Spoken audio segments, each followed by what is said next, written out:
नमस्कार बच्चों, स्वागत है आप सभी का कॉपी पेस्ट कोचिंग सेंटर के एक नए वीडियो में। जी हाँ, आप लोगों के लिए एकदम बहुत अद्भुत चीज लेकर आए हैं हम। हिंदी का मॉडल पेपर का सॉल्यूशन। जी हाँ, ये 2025 का मॉडल पेपर का सॉल्यूशन है जो कि गवर्नमेंट ने रिलीज करे हैं। काफी सारा आपके एग्जामिनेशन में इसमें से बैठने वाला है, प्लस आपको एक प्रॉपर पैटर्न पता लग जाए किस प्रकार से आपका पेपर आएगा। तो आइए इस पेपर का पूरा सॉल्यूशन के साथ में आप लोगों को इसको प्रोवाइड करूंगा। पीडीएफ भी आपको प्रोवाइड की जाएगी, आपको बताया जाएगा पीडीएफ आप कैसे डाउनलोड करें, उसके साथ साथ हिंदी का दूसरा मटेरियल भी कैसे डाउनलोड करें। प्रॉपर वीडियो को ध्यान से वॉच कीजिएगा। चलिए आगे बढ़ते हैं फर्स्ट क्वेश्चन की तरफ। सबसे पहले जो बच्चे चैनल पे फर्स्ट टाइम आए हैं, अपने क्लासमेट्स को शेयर कर दे वीडियो की लिंक, ताकि उनका भी भला हो सके, आपके साथ साथ वो भी पढ़ सके। इसमें आपको पूरे सॉल्यूशन मिल जाएंगे सारी चीजों के। और वीडियो की शुरुआत करने से पहले सबसे पहले वीडियो को लाइक करें। चैनल में फर्स्ट टाइम है, चैनल को सब्सक्राइब करो, अपने दोस्तों को शेयर करें, क्योंकि इसी चैनल के माध्यम से आपके 10th क्लास में अबो 90+ परसेंटेज बनेंगे, क्योंकि आपको सभी 6 सब्जेक्ट की प्रॉपर जानकारी plus proper material free of cost यहाँ से आपको प्रोवाइड किया जाएगा। चलिए शुरुआत करते हैं हम सैम्पल पेपर की। सैम्पल पेपर को ही मॉडल पेपर भी बोलते हैं, कंफ्यूज नहीं होना किसी को भी। 2025 का है। वस्तुनिष्ठ प्रश्न। रीतिकाल की रचनाओं का प्रधान विषय है। तो जो रीतिकाल है इसे ही हम श्रृंगार काल भी कहते हैं, इसके लिए इसका उत्तर हो जाएगा श्रृंगार वर्णन। जगरी शब्द का अर्थ है, जगरी शब्द का अर्थ होता है जर्जर होना। जुगुप्सा स्थायी भाव है। तो जुगुप्सा जो है वो बेटा विभत्स रस का स्थायी भाव होता है, पढ़ा होगा आपने। स्वयं प्रकाश जी ने पत्रिका का संपादन किया था। कौन सी पत्रिका? वसुधा। जिस समाज में प्रथम पद विशेषण होता है वह दूसरा पद विशेष्य होता है। प्रथम पद विशेषण, दूसरा पद विशेष्य। कर्मधारय समास। देहाती दुनिया उपन्यास के लेखक शिवभूषण साय। बड़ी सिंपल से आए हैं ये। देखने के बाद ये रिक्त स्थान में आपको ऑप्शन आएंगे। उत्साह एक कैसा गीत है? आह्वान गीत है। उस कविता के अंदर हम आह्वान करते हैं। वीर रस, भयानक तथा रोध रस। कौन से गुण होते हैं इनके अंदर? तो वीर रस में, भयानक रस में, रोध रस में ओज गुण होता है बेटा। नायक के जीवन की किसी एक घटना का पूर्णतः चित्रण। एक घटना का खंड काव्य में होता है, संपूर्ण जीवन का महाकाव्य में होता है। प्रश्न क्रमांक 4। बाल गोविंद भगत के गीतों में देश का भाव व्यक्त हुआ है। वियोग का, प्रभु मिलन का? प्रभु मिलन का। विद्यालय में देश संधि, विद्यालय में किसी संधि है बेटा? तो विद्यालय के अंदर स्वर संधि है। विद्याधन आलय। सिक्किम की स्थानीय जातियां कौन कौन सी? लेपचा और भूटिया। चलिए आगे बढ़ते हैं। स्पीड थोड़ी सी फास्ट रहेगी ताकि वीडियो ज्यादा लंबा ना हो, क्योंकि एग्जामिनेशन टाइम पे आपके पास समय कम रहता है। हाँ, अगर आपको लगता है कि स्पीड फास्ट है तो आप 0.75x पर भी वीडियो को वॉच कर सकते हैं। ओके, चलिए। और जिनको भी उत्तर पता है कमेंट बॉक्स में उत्तर आते रहने चाहिए। परशुराम फरसे को देखकर भयभीत हो गए। सत्य असत्य? असत्य। दोहा एक वार्णिक छंद है? नहीं। दोहा कैसा छंद है बेटा? मात्रिक। और मात्रिक में भी कौन सा? अर्ध सममात्रिक छंद है। जीवनी गद्य की प्रमुख विधा है, बिल्कुल सत्य। 6 प्रमुख विधाएं होती है बेटा। लखनऊ को नवाबों का शहर कहा जाता है, बिल्कुल सही। माँ बैठ नहीं सकती में भाववाच्य है, असत्य। इसमें भाववाच्य नहीं है। प्रतिकार के अनुभव की अपेक्षा अनुभूति गहरी चीज है, सत्य। चलिए आगे बढ़ते हैं।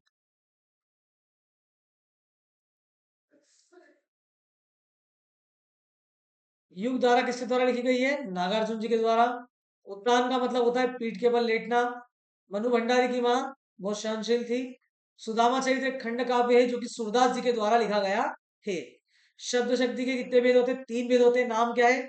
अभिधा शब्द शक्ति, लक्षणा शब्द शक्ति और व्यंजना शब्द शक्ति। एक और एक 11, मतलब एकता में शक्ति। 9 2 11 भाग जाना। चलिए आगे बढ़ते हैं हम। एक शब्द में उत्तर दीजिए। वीडियो को एंड तक वॉच कीजिएगा, आपको बताऊंगा कहां से आप इस पूरी पीडीएफ को डाउनलोड कर सकते हैं। आंसर सहित पीडीएफ है। और इसके अलावा 10th क्लास का हिंदी का और इंपॉर्टेंट मटेरियल आप कहां से डाउनलोड कर सकते हैं, जिसको आपने कर लिया तो आपको 75 में से 75 पूरे आएंगे, एक नंबर भी कहीं नहीं जाएगा। ठीक है, चलिए वीडियो को एंड तक वॉच कीजिएगा। जयशंकर प्रसाद की आत्मकथा कविता किस में प्रकाशित हुई थी? 1932 में हंस पत्रिका में प्रकाशित हुई थी। घेर घेर घोर गगन पंक्ति में कौन सा अलंकार है? तो घेर घेर को घर में अनुप्रास अलंकार है। ठीक है, और आप यहाँ पर पुनरुक्ति प्रकाश अलंकार भी लिख सकते हैं कि यहाँ पर एक ही शब्द कितनी बार आ रहा है, 2 बार, इसका अर्थ भी क्या है, समान है। तो अनुप्रास अलंकार और पुनरुक्ति प्रकाश अलंकार, ये 2 उत्तर। शास्त्रों में काशी किस नाम से प्रतिष्ठित है? तो काशी किस नाम से प्रतिष्ठित है बेटा? अविंद कानन। एक से अधिक अर्थ देने वाले शब्द क्या कहलाते हैं? तो एक से अधिक अर्थ देने वाले शब्द अनेकार्थी शब्द कहलाते हैं। समान अर्थ वाले शब्द समानार्थी शब्द कहलाते हैं। विपरीत अर्थ देने वाले शब्द विलोम शब्द कहलाते हैं या विपरीतार्थी शब्द कहलाते हैं। जितेंद्र नागे ने खेदुन को किसका निवास बताया? खेदुन का मतलब होता है देवी देवताओं का निवास या देवी देवताओं जहां पर रहते हो, अर्थात स्वर्ग भी कह सकते हो आप। लेखक अज्ञे अपनी अभ्यांतर व्यवस्था को किस प्रकार पहचानता है?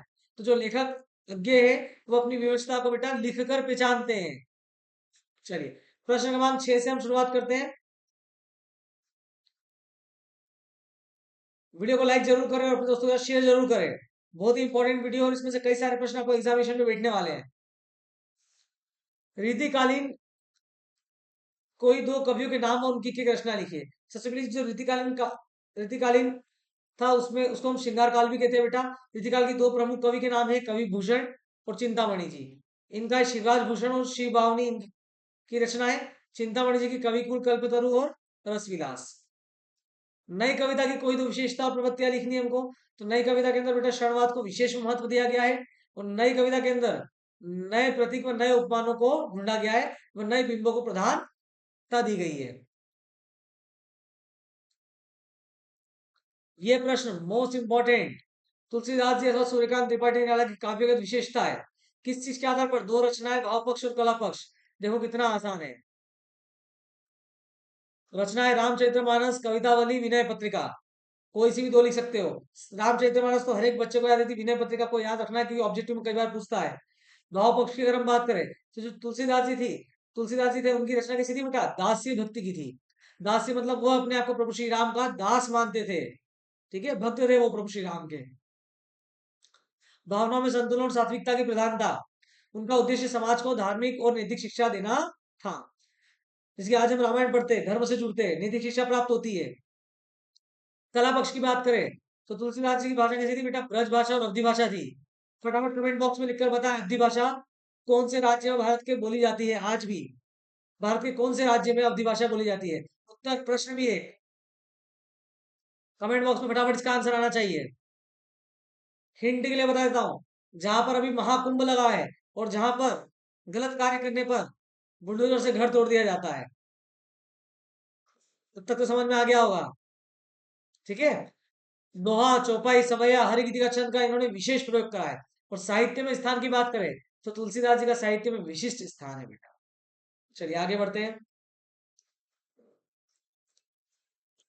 सूर्यकांत त्रिपाठी निराला, मैंने आपके लिए सारे प्रश्नों का उत्तर करा है और वाले प्रश्नों का भी उत्तर लिखा है ताकि आपको तकलीफ ना आए। रचनाएं राम की शरण, सरोज स्मृति। भाव पक्ष की अगर हम बात करें बेटा तो मानवता के लिए, समाज सुधार के लिए, व्यक्तिगत दुख और भारतीय संस्कृति के प्रति इनका गहरी अभिव्यक्ति थी। काव्य में जो भावना व्यक्त होती थी वो अत्यंत संवेदनशील थी और वास्तविक जीवन से जुड़ी हुई थी। ऐसा कुछ नहीं कि लंबी लंबी फेंक रहे हैं, वही चीज लिख रहे जो क्या है, सत्य है। कला पक्ष की बात करें तो भैया इन्होंने लयबद्ध तरीके से और मुक्त काव्य का बहुत ज्यादा प्रयोग करा है। इनकी भाषा एकदम सशक्त थी, प्रभावी थी, सरल थी, लेकिन अर्थ बहुत गहरा होता था भैया। और इनका भी विशिष्ट स्थान है। प्रश्न क्रमांक 8 पर आते हैं। परशुराम ने सहस्त्र भाव का वध क्यों किया था? तो सिंपल सी, परशुराम जी के पिताजी थे जिनका नाम था ऋषि जमदग्नि। उनके पास शस्त्रबाहु आया और उनसे कामधेनु की मांग करे। कामधेनु गाय थी बेटा। तो ऋषि ने क्या कर दिया? मना कर दिया, बोले मैं नहीं देता। शस्त्रबाहु को आ गया गुस्सा, उसने बलपूर्वक कामधेनु गांव का क्या कर लिया? अपहरण कर लिया। इस बात से परशुराम जी हो गए क्रोधित, वहां गए, शस्त्रबाहु के सहस्त्र हाथ काट दिए। सहस्त्र मतलब 1000। 1000 बुझाई थी उसकी, 1000 हाथ थे, सारे हाथ काट दिए, उसका वध कर दिया। मुरझाकर गिर रही पत्तियां किसका प्रतीक है? और कवि इस बात से क्या समझाना चाहते हैं? तो जो पत्तियां गिर रही है, कवि बताना चाहते हैं कि ये सब के सब बेटा जीवन में मिलने वाले दुख व नश्वरता का प्रतीक है। कवि बताना चाहते हैं कि मानव जीवन में कई सारे अभाव आते, कष्ट आते, उनका ऐसा ही प्रभाव पड़ता है जिससे हमारा जीवन निराशा से भर जाता है। चलिए आगे बढ़ते हैं। प्रश्न क्रमांक 9, कवि नागार्जुन के अनुसार फसल क्या है, लिखिए। तो नागार्जुन जी के अनुसार फसल पानी, मिट्टी, धूप, हवा और मानव श्रम, 5 चीजों से मिलकर बनी है बेटा। कि हम जब खेती करते हैं, पानी डालते हैं, मिट्टी में फसल उगती है, बगैर धूप के बगैर हवा के उग नहीं सकती है, और इंसान की मेहनत तो लगेगी सही, किसान की मेहनत तो लगेगी सही। तो जिस नदियों में पानी का जादू समाया होता है, मिट्टियों के अंदर जो पोषक तत्व होते हैं वो फसल के अंदर आते हैं, सूरज और हवा का प्रभाव होता है, साथ ही साथ किसानों और मजदूरों की मेहनत भी इसके अंदर सम्मिलित होती है। चलिए आगे बढ़ते हैं। संगतकार किन किन मुख्य रूपों से मुख्य गायक गायिकाओं की मदद करते हैं। संगतकार की बात करें बेटा, तो मुख्य गायक गायिकाओं के स्वर में अपना स्वर प्रभावपूर्ण बनाते हैं। मतलब अगर भैया कोई मुख्य गायक गा रहा है तो उसके पीछे पीछे उसी की पंक्ति को क्या करते हैं, दोबारा दोहराते भी है, ताकि संगतकार अगर कुछ गड़बड़ कर रहा हो, भटक रहा हो, तो अपने लाइन पर आ जाए। साथ ही साथ बेटा हमेशा ये जो मुख्य गायक गायिकाएं होते हैं उनको आगे बढ़ाने का काम करते हैं। चलिए आगे बढ़ते हैं।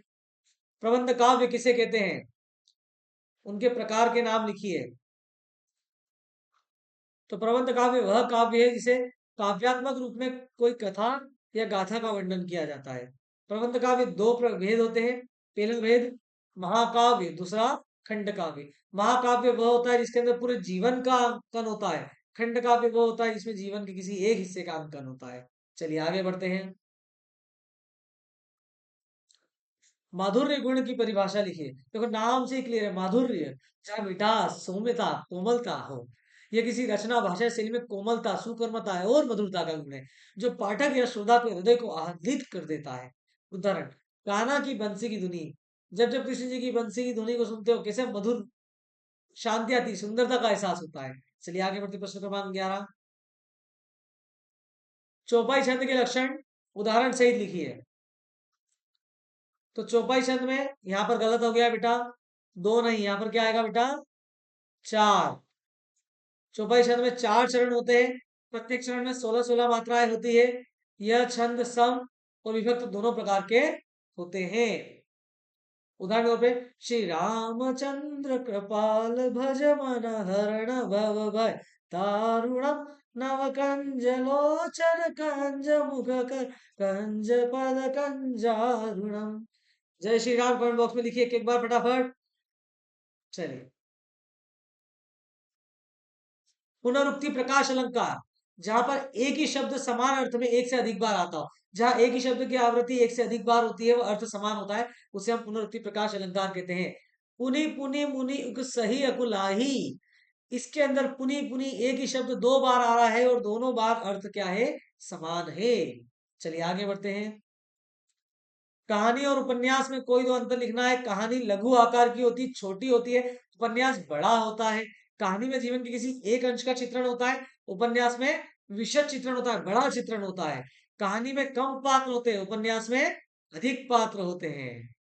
चलिए, नाटक और एकांकी में कोई दो अंतर। नाटक की बात करें तो नाटक में अनेक अंक होते हैं, एकांकी में एक अंक होता है, नाम से ही क्लियर है। यहाँ पर पॉइंट बेटा इधर उधर लिखा गया, नाटक वाले पॉइंट इधर आएंगे, एकांकी वाले पॉइंट इधर आएंगे। नाटक की कथा वस्तु बड़ी होती है, एकांकी की छोटी होती है। नाटक में पात्र संख्या अधिक होती है, एकांकी में कम होती है। ये थोड़ा सा इंटरचेंज कर ले, गलती हो जाती है बेटा। प्रश्न क्रमांक 13 की तरफ आगे बढ़ते हैं हम। राम वृक्ष बेनीपुरी अथवा यशपाल की साहित्यिक विशेषता निम्नलिखित बिंदुओं के आधार पर लिखी है। दो रचनाएं भाषा। वीडियो को अंत तक वॉच करें, बताऊंगा कैसे पीडीएफ को डाउनलोड करना है। तो राम वृक्ष बेनीपुरी जी की बात करें, रचनाएं पुकार, प्रकृति, भाषाशैली। तो राम वृक्ष जी की भाषा सरल, प्रभावमयी और प्रभावी है। इनकी शैली में सजीवता है, जीवंतता का गुण है, पाठक के मन को छू जाती है। ग्रामीण जीवन का और समाज का इन्होंने बड़े प्रभावशाली तरीके से क्या करा है, वर्णन करा है। चलिए आगे बढ़ते हैं यशपाल जी की तरफ। दिल्ली की एक रात, जिंदगी नामा, रचनाएं। भाषाशैली की बात करें, एकदम गंभीर और तीव्र आदमी है भैया ये। एकदम प्रचलित सामाजिक बात करते हैं, राजनीतिक समस्याओं का इन्होंने गहरा चिंतन करा है। पाठकों को जो पढ़ते हैं उनको सोचने पर मजबूर कर देते हैं। लेकिन इनकी भाषा सरल है, परंतु विचारशील और प्रभावशाली है। इनके साहित्य में एक विशिष्टता उत्पन्न होती है और विशिष्टतम स्थान है। चलिए आगे बढ़ते हैं। आ गए भैया हम लखनऊ के नवाब साहब की ओर। ठीक है, तो आप सभी को पता है कि लखनऊ जो है अपनी नवाबी के लिए क्या है, बहुत ज्यादा प्रसिद्ध है। तो नवाब साहब ने किस प्रकार से खीरा को खाया उसका वर्णन करना है। मतलब यहाँ पर तो लोग ककड़ी खाते हैं, उसके ऊपर भी पार्ट पार्ट बन जाते हैं। आइए देखते हैं। तो सबसे पहले नवाब साहब ने क्या करा, 2 खीरा को धोया और एक तोले के ऊपर रखा, और फिर उसके बाद क्या करा, लोटे से निकाला, खिड़की से बाहर निकाल के उनको क्या करा, मस्त धोया। धोने के बाद उसको करीने से काटा, उसका घिस घिस के झाग निकाला। होय होय, झाग निकालने के बाद उस खीरे की फाक करी छील के, अच्छा अच्छा अच्छा अच्छा। उसके ऊपर थोड़ा सा जीरा, नमक, ओह है। और फिर नवाब साहब खाया नहीं, खिड़की के बाहर सूंघ के फेंक दिया। चलिए आगे बढ़ते बेटा। लेखिका मनु भंडारी के व्यक्तित्व पर किन किन व्यक्तियों का किस रूप से प्रभाव पड़ा? तो मनु भंडारी जी की अगर हम बात करें बेटा, तो उनके जीवन पर दो व्यक्तियों का सबसे ज्यादा प्रभाव पड़ा। एक तो उनके पिताजी, उनके बाबूजी, और दूसरी उनकी प्राध्यापिका शीला अग्रवाल, जो कि हिंदी की टीचर थी। ठीक है। अब देखो, जो लेखिका थी ना हमारी मनु भंडारी जी, इनका रंग सांवला था, परंतु इनकी जो बहन थी सुशीला, उसका रंग गोरा था। और जो इनके बापू थे, वो सुशीला को ज्यादा चाहते थे, और लेखिका को थोड़ा कम चाहते थे। इसके परिणाम स्वरूप लेखिका के अंदर या मनु भंडारी जी के अंदर हीन भावना आ गई, और ये इन भावना उनके व्यक्तित्व का लंबे समय तक क्या बनी रही बेटा, साथ ही नहीं छोड़ा। परंतु पिताजी से उन्होंने घर और समाज दोनों में प्रतिष्ठा बनाए रखना सीखा। पिताजी की विचारधारा को अपनाया। उनके व्यवहार में के मन में आक्रोश और क्रांति का भाव उत्पन्न हुए। परंतु जो उनकी हिंदी की टीचर थी शीला अग्रवाल, उन्होंने उनके पुस्तक के प्रति चयन ही नहीं, बल्कि साहित्य में भी उनकी रुचि बढ़ाई, और जीवन में एक नया रास्ता दिखाया। तो ऐसा कह सकते हैं हम निसंकोच कि मनु भंडारी के जीवन में शीला अग्रवाल का विशिष्ट योगदान है। ठीक है। चलिए प्रश्न क्रमांक 15 की ओर आगे बढ़ते हैं। शहनाई की दुनिया में डुमराव को क्यों याद किया जाता है? भैया देखो, डुमराव को दो कारणों से याद किया जाता है। सबसे पहला कारण तो ये है कि जो शहनाई बजाने में रीड का प्रयोग होता है, वो डुमराव में सोन नदी के किनारे मिलती है। डुमराव में एक बेटा नदी है सोन नदी, उसके पास में यहाँ पर हमें रीड मिलती है, जिससे शहनाई बजती है। और दूसरा सबसे मुख्य कारण, शहनाई के सरताज बादशाह भारत रत्न उस्ताद बिस्मिल्लाह खां जी का जन्म डुमराव में हुआ था। ठीक है। इन्हीं दो कारण से हम डुमराव को याद करते हैं। आगे बढ़ते हैं। लेखक भदंत आनंद कौशल्यायन के अनुसार सभ्यता क्या है? आओ। तो लेखक के अनुसार सभ्यता मानव संस्कृति का परिणाम है। यह उन आविष्कारों, तरीकों और साधनों को दर्शाती है जिन्हें मानव ने अपने जीवन को सुविधाजनक और उन्नत बनाने के लिए विकसित किया है। सिंपल सी भाषा में, कि जो भी हम सुविधा वाली चीजों का प्रयोग करते हैं, ये सब के सब बेटा सभ्यता है, सभ्य व्यक्ति करते हैं। सभ्य मानव वह मानव होता है जो कि बाहरी प्रगति का प्रतीक है। जो भी हमारे आसपास की चीज होती है, जो कि हमारी कल्याणकारी चीज है, इन सबको जब हम प्रयोग करके हमारे जीवन को सुविधाजनक बनाते हैं, उसे ही हम कहते हैं सभ्यता कहते हैं। चलो आगे बढ़ते हैं। प्रश्न क्रमांक 16। ये सारे दो दो अंक के प्रश्न चल रहे हैं। वाक्यांशों के लिए एक शब्द। अत्यधिक बढ़ा चढ़ाकर कही गई बात, अतिशयोक्ति, अलंकार, अतिशयोक्ति, एकदम लंबी लंबी देना, लपेटे जाओ लपेटे जाओ, जिसे बांटा ना जा सके, अविभाज्य। होय होय। आम के आम गुठलियों के दाम, दोहरा लाभ होना। जैसे कि आप सभी भी मेरे वीडियो देख रहे हो, आम के आम गुठलियों के दाम, वीडियो देख भी लिया, समझ भी लिया, और वीडियो के बाद इसकी पीडीएफ भी फ्री में मिल जाएगी। हुआ कि नहीं दोहरा लाभ?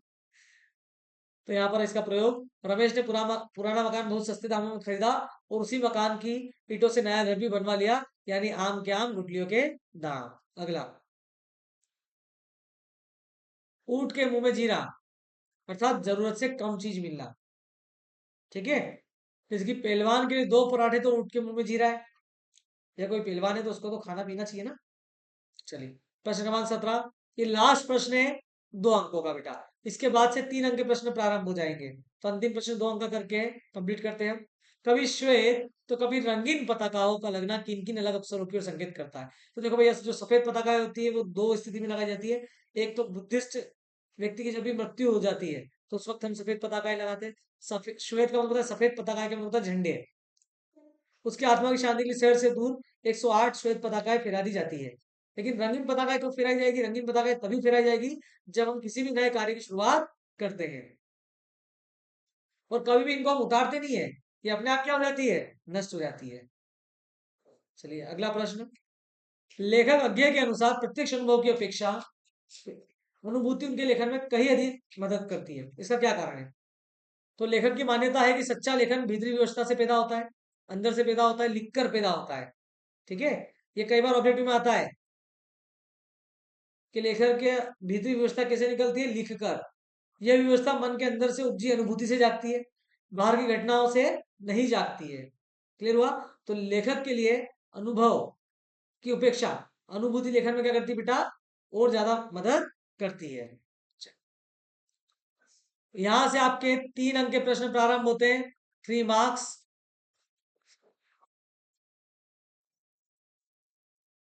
संदर्भ प्रसंग सहित व्याख्या।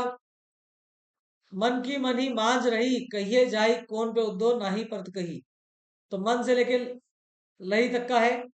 आइए सबसे पहले पढ़ते हैं। तो संदर्भ में तो आपको सभी को पता है, प्रस्तुत पाठ या प्रस्तुत पद्यांश हमारी पाठ्य पुस्तक क्षितिज भाग 2 के पद पाठ से लिया गया है। इसके कवि सूरदास जी है। इसमें गोपियां श्री कृष्ण के मथुरा चले जाने के वियोग में व्याकुल है और गोपियां अपने मन की पीड़ा का वर्णन करती है। ठीक है, ये आपकी स्क्रीन पर है। इसको आप आसानी से क्या बोलते पढ़ सकते हैं, टाइम वेस्ट नहीं करूंगा बेटा मैं इनके अंदर। ये मधु गुनगुन वाला भी है, हालदार साहब वाला है, और यह पितृकथा है। ऐसी ऐसी पीडीएफ आपको मिल जाएगी, इसको पढ़ सकते हैं, फालतू अपन टाइम वेस्ट बिल्कुल नहीं करेंगे। ये देखो, धूम्रपान छोड़े और स्वस्थ जीवन जी, इसके ऊपर एक विज्ञापन लिखना था, विज्ञापन हमने लिख दिया है। आप चाहे तो बना भी सकते हैं। तो हमने लिखा है, धूम्रपान केवल सेहत को ही नहीं बल्कि अपने परिवार और समाज को भी क्या करता है, नुकसान पहुंचाता है। कैंसर, हृदय रोग, फेफड़ों की बीमारियां, कई सारी चीजें करता है। ये तो सभी जानते हैं कि भैया धूम्रपान नहीं करना चाहिए, सेहत के लिए हानिकारक होता है। मेरे जीवन के लक्ष्य के ऊपर एक अनुच्छेद। देखो ये कोई समझाने की चीजें नहीं है, ये बेटा हर बार नया आता है, आपको याद करना है इसको। मिल जाएगी ये चीजें, प्रश्न उत्तर थे जो मैंने आपको समझा दिए हैं। गद्यांश पद्यांश आप सॉल्व कर सकते हैं।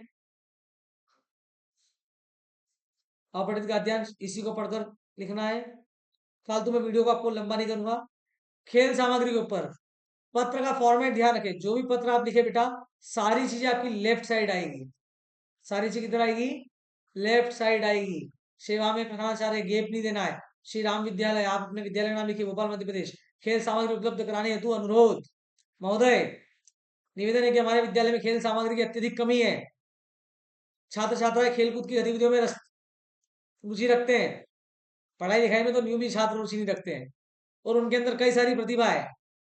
तो हमें फुटबॉल, क्रिकेट, वॉलीबॉल जैसे खेलों की सामग्री उपलब्ध करवाए, धन्यवाद। भक्ति शिक्षा अब कक्षा 10वीं, सारी चीजें लेफ्ट साइड ध्यान रखें। राइट साइड कुछ भी नहीं लिखना भैया, नंबर नहीं मिलेंगे।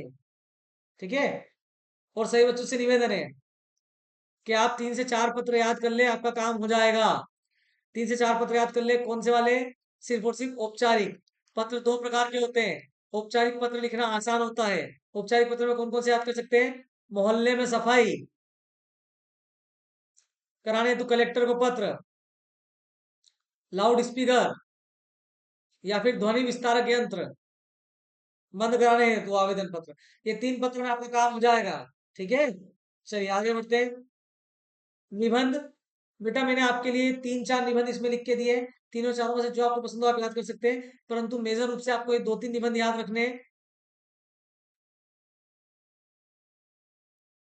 खेलों का महत्व याद करना है आपको बेटा, एक इसको तो याद करना ही है, सालों से चला आ रहा है। विज्ञान के चमत्कार, खेलों का महत्व। ठीक है, और एक और आप याद कर सकते हो, आधुनिक युग में कंप्यूटर का महत्व। ये पिछले 2 साल से बहुत रिपीट हो रहा है। आधुनिक युग में कंप्यूटर का महत्व। ठीक है, चलिए अब सबसे इंपॉर्टेंट चीज के सर इनकी पीडीएफ क्लास में देखो, चारों पांचों निबंध आपके लिए प्रॉपर लिख के दिए रूपरेखा के साथ। ये पढ़ के मैं भी टाइम वेस्ट नहीं कर रहा हूँ, निबंध डायरेक्ट आप पढ़ के खुद याद कर सकते हैं। चारों पांचों निबंध आप लोगों के लिए दिए हैं। ठीक है,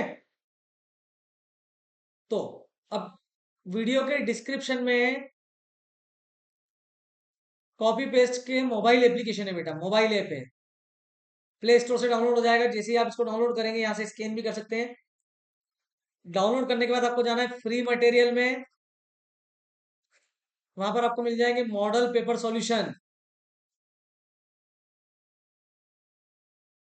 2025 में जाए, वहां से आप पेपर सभी 6 विषयों के पेपर क्या कर सकते हैं, डाउनलोड कर सकते हैं। पेपर में एग्जाम में इनमें से बैठता है बेटा। इसके अलावा अगर आपको हिंदी का और इम्पोर्टेंट मटेरियल चाहिए कि भैया वो बता दो कि पेपर ही इसमें से बनेगा, तो हिंदी 10th करके एक फोल्डर है, उसमें सारी चीजें मिल जाएगी। डिस्क्रिप्शन में आपको हिंदी के सारे इंपॉर्टेंट मटेरियल की लिंक मिल जाएगी। लेखक परिचय, कवि परिचय, आपके गद्य खंड के क्वेश्चन, काव्य खंड के क्वेश्चन, सीरीज भाग 2 के क्वेश्चन, कृतिका भाग 2 के क्वेश्चन, मोस्ट इंपोर्टेंट ऑब्जेक्टिव, सारी चीजें है डिस्क्रिप्शन में। वहां से आप क्या बोलते हैं, वीडियो वॉच कर सकते हैं। साथ ही साथ व्हाट्सएप ग्रुप और टेलीग्राम ग्रुप नीचे देके रखा है, अगर आप व्हाट्सएप ग्रुप में नहीं ऐड हो पा रहे हैं तो ये आपकी स्क्रीन के ऊपर मोबाइल नंबर है, नहीं आ रहा तो मैं यहाँ पर लिख देता हूँ। इस मोबाइल नंबर पर अपना नाम, अपने स्कूल का नाम, अपना नाम, अपने स्कूल का नाम और अपने शहर का नाम लिख सकते हैं, आप भेज सकते हैं। आपको बकायदा फ्री ऑफ कॉस्ट सारा मटेरियल प्रोवाइड किया जाएगा, हिंदी का नहीं, 6 विषयों का, ठीक है। और हमारे ऑफिशियल ग्रुप में भी ऐड कर लिया जाएगा आपको फ्री ऑफ कॉस्ट। तो इस नंबर के ऊपर, ये जो नंबर है इसके ऊपर अपना नाम, अपने स्कूल का नाम, अपने क्लास का नाम कमेंट करके जरूर लिखे बेटा, ठीक है। और वीडियो आपको कैसा लगा कमेंट बॉक्स में जरूर बताएं। रेगुलर 8 बजे रोज चैनल के ऊपर एक क्लास लगती है बेटा, हिंदी जो भी एग्जाम रहेगी उस सब्जेक्ट के रिगार्डिंग, और एक मॉर्निंग में 9 बजे। वीडियो को बहुत जरूर करें, साथ ही साथ आपको पीडीएफ भी उसकी मिल जाएगी, और एग्जाम में अच्छे नंबर लेकर आए। आशा करते हैं कि आप सभी के एग्जाम में अच्छे नहीं बहुत अच्छे नंबर आए। गुड बाय टू ऑल, जय Shri Krishna, have a nice day.